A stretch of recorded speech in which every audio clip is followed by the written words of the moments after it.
देखो तो क्या होता है, सवाल यही है कि स्वेट इक्विटी शेयर क्या मैनेजेरियल रेनुमरेशन मतलब सैलरी का पार्ट बन सकते हैं। तो देखो सैलरी का जो कंसेप्ट है वो जो है कवर होता है सेक्शन 197 और 198 में, और ये माना जाता है कि स्वेट इक्विटी शेयर सैलरी का पार्ट बन तो सकते हैं, लेकिन अगर कुछ कंडीशन फुलफिल हो तो। सबसे पहला, स्वेट इक्विटी शेयर किसी नॉर्मल एम्प्लॉय को इशू ना होकर कंपनी के डायरेक्टर या मैनेजर को हुए, क्योंकि देखो सेक्शन 197 और 198 जो है ना वो मैनेजेरियल रेनुमरेशन मतलब डायरेक्टर की सैलरी की बात करता है। तो शर्त नंबर 1 है कि ये स्वेट इक्विटी शेयर डायरेक्टर या मैनेजर को इशू हुए हैं, और दूसरा ये कंसिडरेशन अदर देन कैश हुए हैं, लेकिन बैलेंस शीट में इनको कैरी फॉरवर्ड नहीं किया जा रहा है। ठीक है, मतलब आपने कोई कंसिडरेशन कुछ इस तरह का दिया है कि वो एसेट नहीं है, और एसेट नहीं है तो बैलेंस शीट में फॉरवर्ड नहीं होगी। मैं दोबारा रिपीट कर रहा हूँ, सैलरी का भाग कब मानोगे स्वेट इक्विटी शेयर को, जब ये शेयर डायरेक्टर को इशू किए जाए, और दूसरा अगर ये कंसिडरेशन अदर देन कैश है तो कंसिडरेशन कुछ ऐसी वैल्यू है जो एसेट नहीं है, मतलब आपने शेयर के बदले में एसेट नहीं दी है, इसलिए वो बैलेंस शीट का पार्ट नहीं बनेगी। आप बताओ, आपको ये बात समझ आई कि सिर के ऊपर से गई? आ गया सर। क्लियर है? ऋषिता समझ यस सर। आया? लाची समझ आया? Yes sir. Yuvraj? Yes sir. तो ये प्रोविजन अगेन बहुत इंपॉर्टेंट है, इससे क्वेश्चन क्या आएगा, देखो साथ साथ क्वेश्चन यार तुम करते चलो, तुमको पता रहना चाहिए। क्वेश्चन इस तरह से आएगा कि Yuvraj is the director of the company, director of Abhay limited, the company has issued shares worth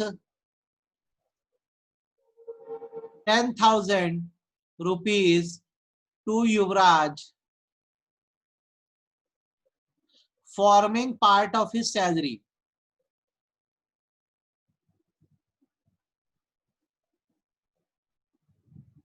You are required to comment. You are required to comment. Can sweat equity be part of managerial remuneration?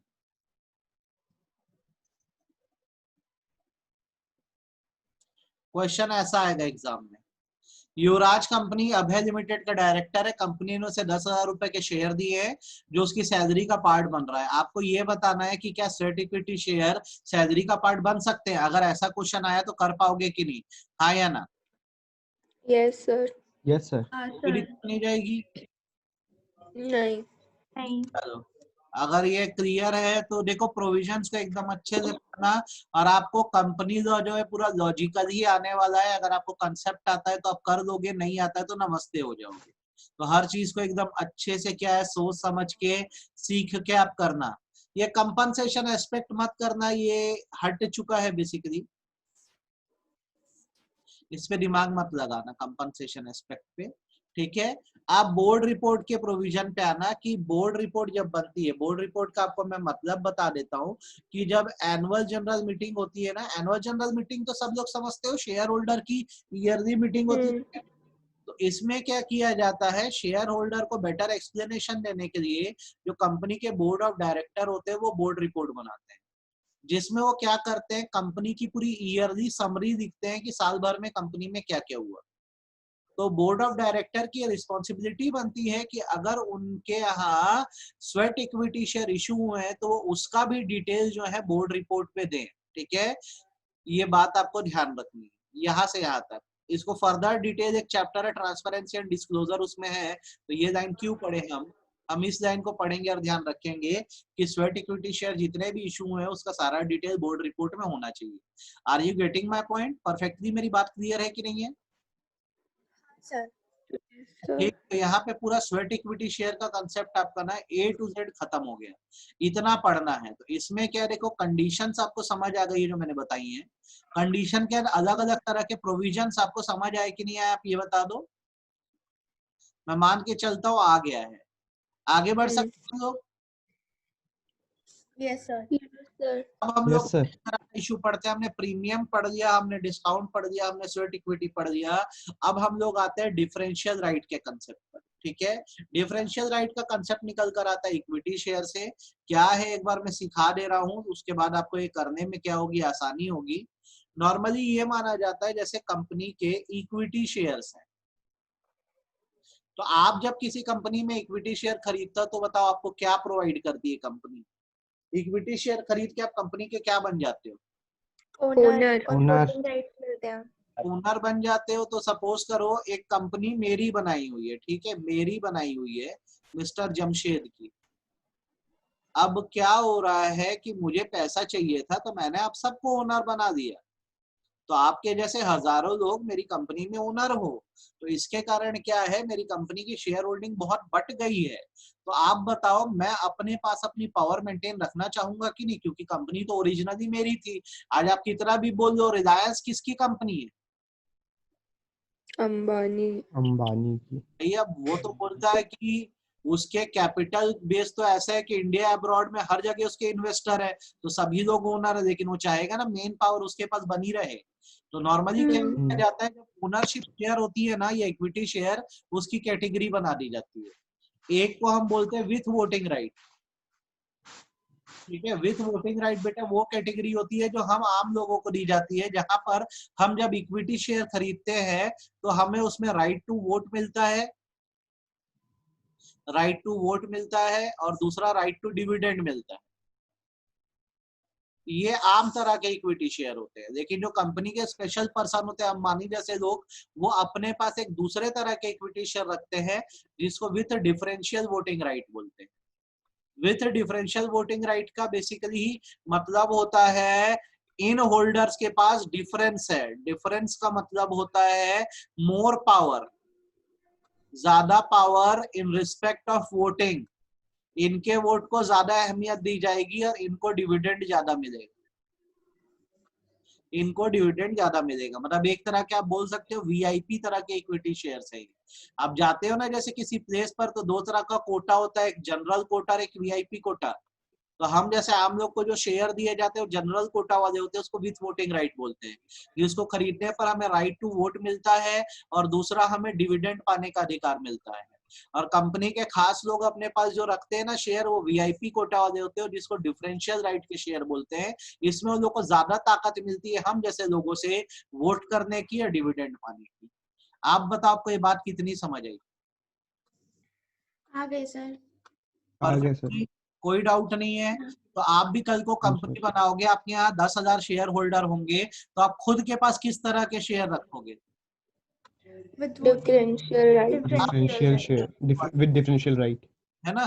तो अब समझ लो basically कि अगर किसी company को differential right वाले share issue करना है तो क्या क्या शर्तें हैं जो पूरी करनी होती है। ठीक है, इन शर्तों को आपको पता होना चाहिए, ध्यान होना चाहिए।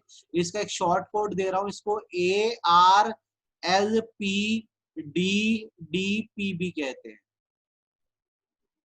ARLPDDPB कहते हैं, ये याद रखो आप। ठीक है, आपको इसका मतलब समझा दे रहा हूँ। ARLPDDP क्या है? सबसे पहला कंडीशन ये है कि अगर आपको डिफरेंशियल राइट वाले शेयर इश्यू करने हैं तो आर्टिकल ऑफ एसोसिएशन में ऑथराइजेशन या परमिशन होनी चाहिए।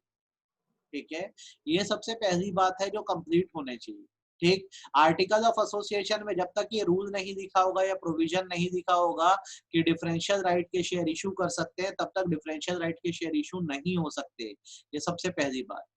दूसरी बात ये है, सर लिखा होगा का मतलब नहीं समझ आया, तो भाई ये तुम्हारा आर्टिकल है, ये रूल बुक है, इसमें एक पॉइंट डला होना चाहिए कि company can issue share with differential voting right. ये पॉइंट लिखा होगा तभी कर सकता है, और पॉइंट नहीं लिखा हो तो डालना पड़ेगा। दूसरा, कंपनी के जो शेयर होल्डर्स है अपनी जनरल मीटिंग में ऑर्डिनरी रिजोल्यूशन पास करें, मतलब मेजोरिटी ये डिसाइड कर दे कि हाँ डिफरेंशियल वोटिंग राइट वाले शेयर इशू किए जा सकते हैं तो किए जाएंगे। तीसरा, इसकी एक लिमिट है, आप डिफरेंशियल राइट के शेयर अपने टोटल कैपिटल के 74% तक कर सकते हो, उससे ज्यादा नहीं कर सकते। अब यहाँ पे वर्ड देखो क्या लिखा हुआ है, post issue paid up capital. तो जैसे मैं बोलता हूँ अभी मेरा कैपिटल 50 लाख है, अभी मैं और प्रपोज किया हूँ 50 लाख लाने का कैपिटल, तो अब जब मैं 50 लाख और डालूंगा तो मेरा पोस्ट इशू कितना होगा? 1 करोड़ होगा। पोस्ट इशू मतलब होता है शेयर इशू आने के बाद जो आपका कैपिटल होता है, ठीक है। उसमें जो डिफरेंशियल वोटिंग राइट वाले शेयर है वो 74 लाख तक हो सकते हैं, 74 लाख तक हो सकते हैं।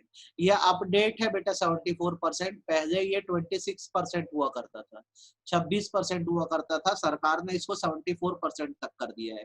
कहने का मतलब ये है कि पहले डिफरेंशियल राइट के शेयर केवल टोटल कैपिटल के 26% तक इशू किए जा सकते थे, अब 74% तक हो गया है। क्या आपको मेरी कही गई बात तीसरी समझ में आई कि नहीं, हाँ या ना? Yes sir. है ना। तो देखो 3 शर्तें, आर्टिकल में ऑथराइजेशन होना चाहिए, ऑर्डिनरी रिजोल्यूशन पास होना चाहिए, तीसरी बात जो जरूरी है वो क्या है, 74% तक आप कर सकते हो। जितना भी आपका कैपिटल है उसमें डिफरेंशियल राइट वाले शेयर कितना परसेंट हो सकते हैं, 74% हो सकते हैं। नेक्स्ट, डिफरेंशियल राइट वाले शेयर आप तभी इशू कर सकते हो जब कंपनी का जो ट्रैक रिकॉर्ड हो वो डिस्ट्रीब्यूटेबल प्रॉफिट का लास्ट 3 ईयर से रहा हो, मतलब 3 साल से अच्छा प्रॉफिट वो कमा रही है। चौथी बात जो है उसके बाद जो जरूरी है, पांचवी बात जो जरूरी है वो ये है कि कंपनी ने अपने फाइनेंशियल स्टेटमेंट मतलब बैलेंस शीट और एनुअल रिटर्न मतलब एनुअल डिटेल फाइल करने में पिछले 3 सालों से किसी तरह का कोई डिफॉल्ट या गड़बड़ नहीं की, किसी तरह का डिफॉल्ट या गड़बड़ नहीं करी। लेट अस रिपीट, देखो एकदम इजी पॉइंट है। सबसे पहला क्या, आर्टिकल में ऑथराइजेशन है, दूसरा ऑर्डिनरी रिजोल्यूशन पास किया गया, तीसरा 74% तक लिमिट है, प्रॉफिट पिछले 3 सालों का होना चाहिए, आपने फाइनेंशियल स्टेटमेंट और एनुअल रिटर्न फाइल करने में किसी तरह का डिफॉल्ट नहीं किया है पिछले 3 सालों से। नेक्स्ट, कंपनी ने डिविडेंड पे करने में कोई डिफॉल्ट नहीं किया है, टाइम पे डिविडेंड पे किया है, डिपॉजिट पे किया है, प्रेफरेंस शेयर का पैसा रिटर्न किया है, ठीक। और लास्ट, कंपनी के ऊपर किसी भी कोर्ट के थ्रू या ट्रिब्यूनल के थ्रू पिछले 3 सालों में किसी तरह की पेनल्टी नहीं लगी है। तो ये आप ARLP DDP लिखे हो ना, तो A मतलब आर्टिकल ऑफ एसोसिएशन है, ठीक है, R मतलब ऑर्डिनरी रिजोल्यूशन है, ये जो है लिमिट है, प्रॉफिट का P हो गया, डिफॉल्ट का D, डिफॉल्ट का D, P की पेनल्टी। तो आप एकदम ये रट जाना चाहिए आपको, आर्टिकल से permission, ordinary resolution pass, limit 74%, 3 साल का प्रॉफिट, ठीक है। डिफॉल्ट कब से नहीं हुआ फाइनेंशियल स्टेटमेंट में, 3 साल से, आपने डिविडेंड पे करने में डिफॉल्ट नहीं किया है और आपके ऊपर कोई पेनल्टी नहीं लगी है। आपको ये बात समझ आएगी, सिर के ऊपर से गई? आ गई सर। आ गए सर। आ गई, कोई डाउट नहीं है इसमें? No sir. अगर ये आया तो कर पाओगे कि नहीं कर पाओगे ये बताओ, यस सर। अच्छे से कि दिक्कत आएगी? नहीं आएगी सर। आएगी। अब सीधे क्या करो इसके ना, तुम पहले प्रोसीजर को देखो, फिर ऊपर एक्सप्लेनेटरी स्टेटमेंट क्या है मैं समझाऊंगा, ठीक है। बहुत ध्यान से सुनना, अच्छे से समझना। जनरल प्रोसीजर कभी भी क्या होता है, जैसे आप कभी प्रोसीजर वर्ड यूज करोगे ना, तो आपको जो बोल रहा हूँ मेरी बात याद रखो कि जैसे कंपनी में कोई भी एक्टिविटी होती है तो मेन प्रोसीजर क्या चलता है, हमेशा सबसे पहले ना बोर्ड मीटिंग बुलाई जाती है, यहाँ पे डिस्कस किया जाता है चीजों को, डिस्कस करने के बाद किसी CS को ऑथराइज किया जाता है या डायरेक्टर को ऑथराइज किया जाता है कि वो क्या करे, जनरल मीटिंग बुलाए नोटिस भेज के। तो जब ये नोटिस भेजते हैं तो ये नोटिस भेजते हैं 21 डेज का, एक जनरल बात बता रहा हूँ याद रखो, 21 डेज का नोटिस भेजते हैं, सेंड नोटिस ऑफ 21 डेज, 21 दिन का नोटिस भेजते हैं। फिर जनरल मीटिंग होती है, जनरल मीटिंग में रिजोल्यूशन पास होता है,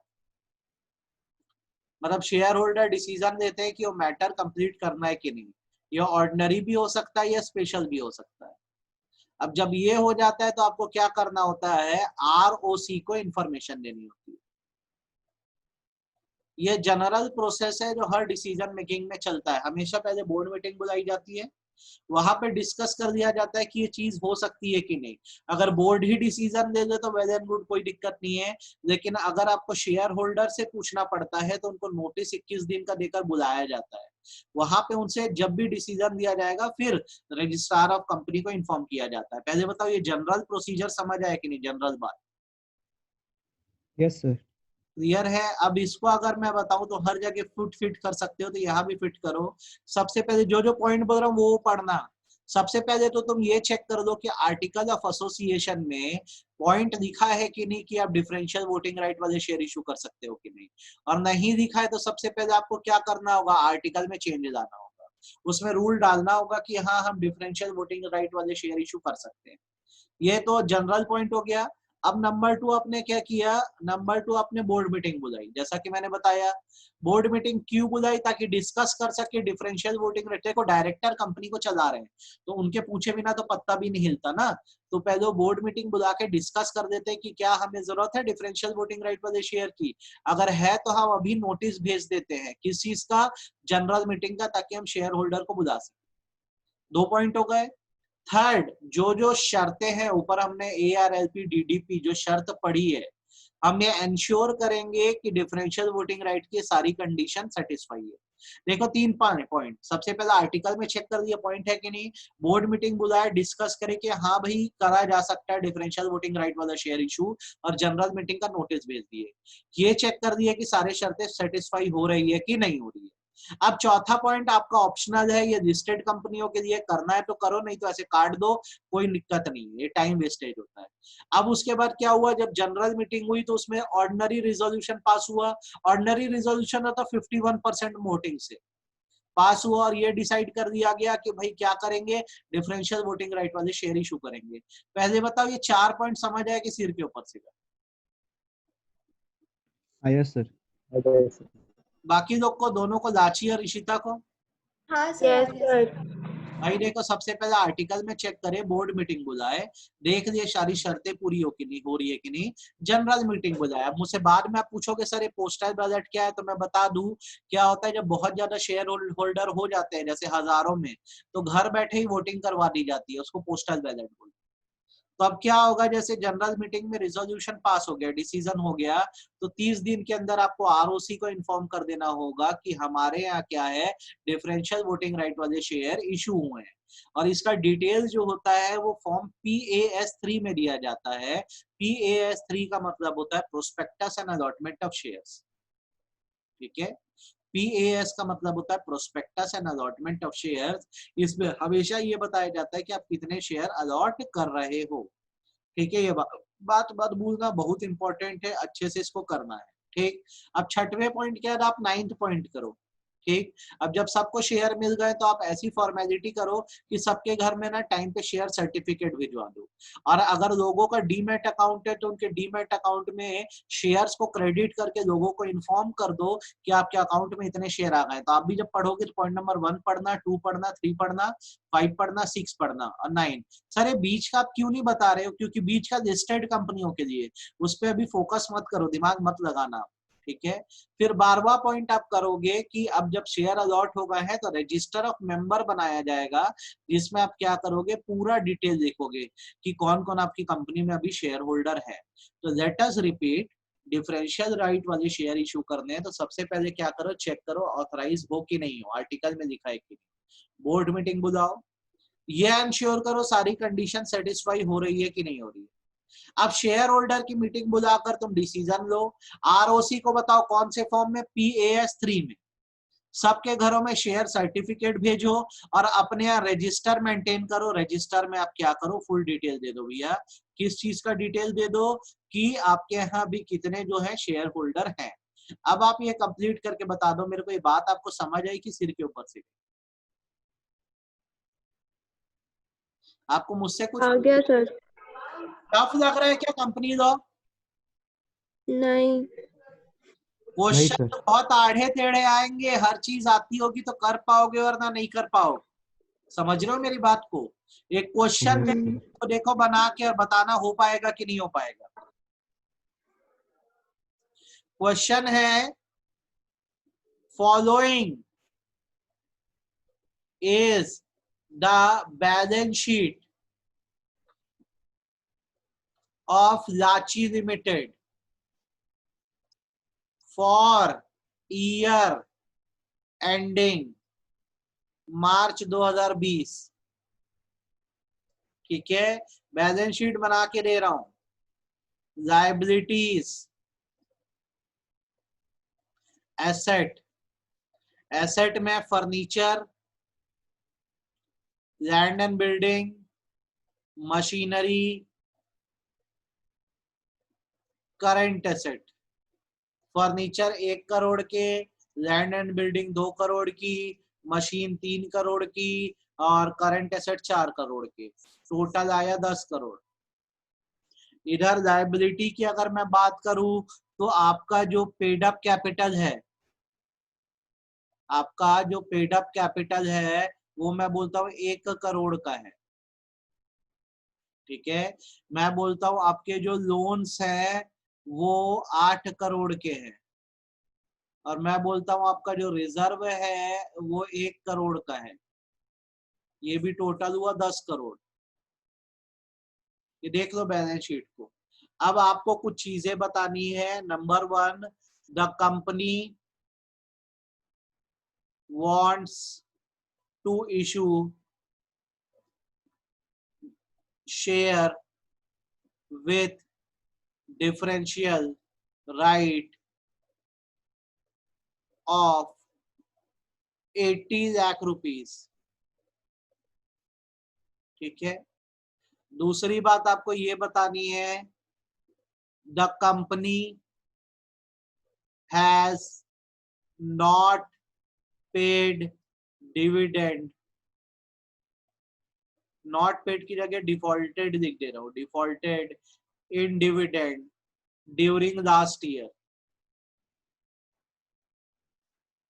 पहले 2 का आंसर दो। अब बैलेंस शीट देखो, बताओ 80 लाख के डिफरेंशियल वोटिंग राइट वाले शेयर देना चाह रही है, दे पाएगी कि नहीं दे पाएगी? बोलो। नो क्यों? नहीं सर, क्यों? लोन ज्यादा कैपिटल से कर 3% है। क्या बेटा? बोलो। पेड अप शेयर क्या तो 74% तक कर सकते हैं। लिमिट क्या है? कंपनी के पास पैसा ही नहीं है। बर्बाद 74 74% तक की लिमिट है ना, तो भैया आप कितना कर सकते हो? 74 लाख तक कर सकते हो ना, बस कैपिटल के। आ रही है बात समझ? हाँ सर। दूसरी बात, हाँ। कंपनी पिछले साल डिफॉल्ट करती है डिविडेंड देने में, क्या वो डिफरेंशियल राइट वाले शेयर इशू कर पाएगी कि नहीं कर पाएगी? नो सर, नो नहीं सर, सर, नहीं कर पहली पाएगी वो। बात तो ये समझो, बैलेंस शीट देख के घबराना मत क्वेश्चन में, कंसेप्ट पे टिके रहना। नीचे जो क्वेश्चन पूछेगा ना, कंसेप्ट आपको आता होगा तो आप कर दोगे, नहीं आता तो धाराशायी हो जाओगे। अच्छा ये बताओ, तीसरे का क्या आंसर होगा? The company has not passed ordinary resolution in general meeting. Issue कर पाएगी कि नहीं कर पाएगी? नो सर, क्यों? नो सर, क्यों नहीं कर पाएगी? क्योंकि शेयर होल्डर से परमिशन क्योंकि सर शेयर होल्डर से परमिशन नहीं मिलेगी ना, हाँ, समझ गए ना हम कंसेप्ट? तो मतलब जरूरी रहेगा ना। हाँ, समझ आ रहा है क्वेश्चन कैसे आता है एग्जाम में? Yes sir. हम लाइव इसीलिए पढ़ रहे हैं क्योंकि आपको साथ साथ में टॉपिक का क्वेश्चन भी बता सकूं। ये क्वेश्चन आपको एग्जाम में 6 नंबर का आ चुका है। ठीक है, बच्चे बैलेंस शीट देख के डर जाते हैं, अरे अरे क्या हमको अकाउंट्स डाल दिया कंपनी लॉ में कर। भाई आपको अगर कंसेप्ट पता होगा तो आपको 1 पैसे की दिक्कत नहीं जाएगी, ध्यान रखना मेरी बात को। ठीक है, यस सर। क्या मेरी बात आपको क्लियर हो रही है सारी? Yes sir. Yes sir. तो आपको मैंने अभी ये बता दिया, कहाँ तक बता दिया? डिफरेंशियल वोटिंग राइट तक बता दिया। आज आप इतना ही करो, आपको आज मैं प्रेफरेंस की रिकॉर्डिंग नहीं भेजूंगा क्योंकि इतना कंसेप्ट आपको डाइजेस्ट करने में टाइम लगेगा।